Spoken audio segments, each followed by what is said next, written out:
Right guys, today is an episode of the best of the rest, so we'll start off with South Korea versus Portugal. It was obviously a game that South Korea needed to win to get through in the group stage, Portugal already through. And South Korea, I remember them in Russia 2018 when they had that great win against Germany in the final group stage game, but it still wasn't enough to get through. I think Sweden and Mexico went ahead of them in the group in that one. But yeah, this was a great result for them and managed to get them second place in this group ahead of Uruguay and Ghana. And yeah, Portugal, they fielded a weaker team, making 6 changes, and one of the players, or in fact 2 of the players who came in, Diego Dallo, made his return to the starting 11, as well as Ricardo Horta, who came on to the pitch instead of João Felix, I believe he replaced. And they combined brilliantly for the opening goal. Really good take from Dallo, good finish from Horta as well. And yeah, from then on, Portugal just like sort of thought, right, we'll just not completely extend or exert ourselves would be the correct word, and we'll just try and keep it tight at the back and try and just win this with doing the minimal we can. But Korea managed to equalise through Kim. And it was quite poor from Ronaldo to turn his back on it. It was a scrappy goal, but it was poor defending, especially from Ronaldo. And yeah, Portugal definitely weren't going all out to win. I mean, they finished, top. They'd qualified unless Ghana had won, I think, in the other game, and they lost, which they did.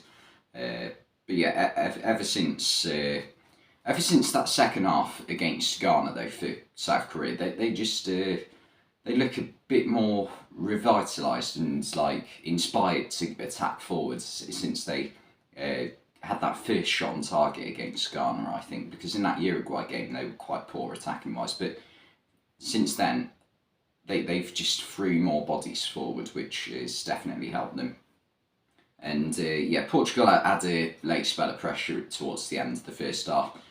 Still didn't really create loads though, and in the second half it was quite a dull start to the second half, but once Korea kicked into gear, they really started to produce some really good counter-attacks. They brought on Hwang Ki-chan on for I think his first minutes of the tournament, and he was the player who scored the winner for Korea, a famous goal. Really a good counter-attack from Korea from, I think it was a Portugal corner. But it was poor defending once again from Portugal though, because Son's run forwards about 50 metres with the ball, and he's got 3 Portugal defenders all around him. Not one of them's tracked the run of Hwang Ki-chan, who just times his run to perfection, runs in behind the defence, and gets on the end of Son's free ball and slots it into the net past Diogo Costa. And yeah, really good goal to send Korea through to the knockout game against Brazil tonight, it is. But yeah, Korea, they definitely went for it towards the end of the game, and they got what they deserved, because they were the more threatening team when they were going forward. The star man for Portugal, I think, in this game was probably Diogo Dallo at right back. I thought he was by far their most convincing performer, and he was probably the only defender you look at in this game who you'd say didn't really have a bad game. Like Portugal, they even brought defensive substitutes on, like Bernardo Silva and William Carvalho, for attacking players, just to try and shore things up and make sure they don't lose. But they still couldn't, get a point out of this game, even by doing that. So yeah, it really wasn't a great look for Portugal this game. I know it wasn't the most important game ever, and it was a chance to rest a few, but he still was quite poor, I thought. I wasn't impressed with either of the centre-backs, Silva or Pepe. So yeah, and I always think, I know I keep saying it, but Portugal, I just think they're so much better without Ronaldo in the team. He's not a good footballer, well, he's a good footballer, but he's not a top-level footballer. There's far better footballers in this Portugal squad than Cristiano Ronaldo, who contribute to the team. People say, but Ronaldo, he's one of the best goal scorers in the world. I'm not even sure about that anymore. He doesn't finish many of his chances that he does get off, and that's what he's in the team for. So he doesn't do any of his jobs. So I think Portugal would be so much better for starting Ricardo Horta, who has taken his chance in this game. Then Argentina beat Australia by 2-1, and this wasn't the most thrilling game ever. I don't think. It was quite a dull start to Messi's 1000th ever professional game, which, I mean, what a career it's been this far. I mean, there's still a fair bit to go, possibly even this tournament, I'm hoping anyway. But yeah, it was a really scrappy start to the game, no real chances early on, and Australia, they were very deep defensively, but they were, you know, trying to launch attacks out wide using their wingers, which have, you know, that has been quite effective so far this tournament.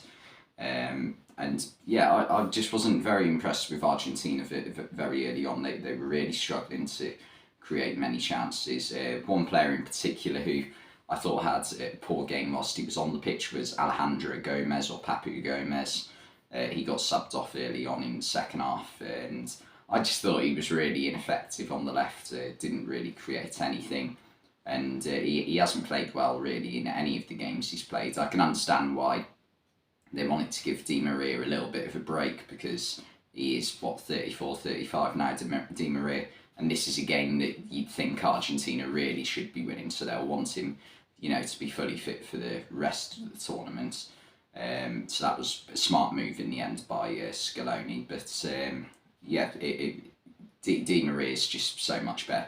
It took a moment of magic from the best player of all time, in my opinion, to put Argentina in front. Brilliant goal it was. Nice layoff for Alvarez, and Messi took it like he usually does, slotting it into the bottom corner. And it was the first decent move that they'd actually put together. And then after that, at half-time, they decided to switch to a 3-5-2, Argentina, just to sort of like protect their lead, because they knew Australia were going to put a bit of pressure on them, I think. So it was a really smart move by that, I think, by Scaloni. They brought on Lisandro Martinez for Papu Gomez, and yeah, went for it at the back, and it worked really well. They managed to get a second, or force a second, through an error from Matt Ryan. Should have cleared it, but it was really smart pressing by two players, Rodrigo de Paul and Julian Alvarez. Rodrigo de Paul, in fairness, is a player who I've criticised in this tournament so far, but I think this game he had a decent game, to be fair, in midfield for Argentina alongside Enzo Fernandez, and that should probably be the midfield partnership going forward for Argentina. And yeah, it was really smart pressing, because he gets his body sort of in between Matt Ryan and the ball, so he can't really clear it, and that allows Julian Alvarez to pick it up. And it was a good finish from Alvarez, to be fair, for like a goal which looks an easy finish. You look back at the camera angle, and the defender covers a fair portion of the goal, so he did really well to find the corner from that tight position. And also the fact that he was going away from goal as he kicked it, so he had to sort of like shoot back on himself, which was really well done by him. And yeah, Australia from then on just threw loads of attackers onto the pitch with about 20 minutes to go. You know, just trying to get anything from this game. And they did get a bit of fortune with the consolation goal in the end. It was a shot from Goodwin that was probably going into, I reckon, at least row T. I wouldn't say quite row Z, but I think row T. It was a good 20 seats high. And he took a big deflection off Romero, and just flew into the far corner. Emiliano Martinez completely wrong-footed, and I mean, you can't fault him for it, because it went the completely opposite side of the goal to which it would have done. And yeah, that was the bit of fortune they got, but then they nearly got an absolutely wonderful goal towards the end. It was like a moment of Maradona, or Messi, just whizzed through four of Argentina's players, cut back inside, and Lisandro Martinez did just enough to stop. I think it was Bajic from scoring. I can't remember his name, but it would have been a wonderful goal. But yeah, Argentina, they managed to hold on. Australia gave it a good go in the end, but I mean, it was going to be written in stars for Lionel Messi to score an important goal on a big occasion like this. And yeah, if England don't win the World Cup, I'd love to see Lionel Messi win it, because I think it would put to bed any sort of debate about him not being the greatest of all time. And then France managed to beat Poland 3-1 yesterday in a good performance in the end from France. It was a decent performance from Poland, I thought, in all fairness, because they got through the group stage, but they didn't play magnificently, far from it. I was very confused as to why Deschamps had dropped Canate when I think Canate is probably France's best centre-back at the minute, so that confused me a bit. And he went for Varane and Upamecano, and I just don't think that there is on Canate's level at the minute, or Saliba's. I'd probably have them third and fourth choice, to be honest, right now.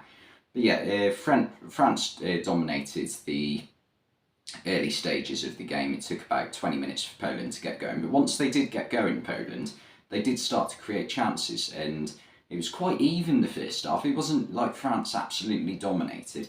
It was a lot more even than I expected it to be, and that was mainly because I thought Poland were getting forward more than they had done in the previous group games that they'd played, because they just were very negative in the group. But in the first half, especially yesterday, they were really good, and they were getting forward on the counter-attack.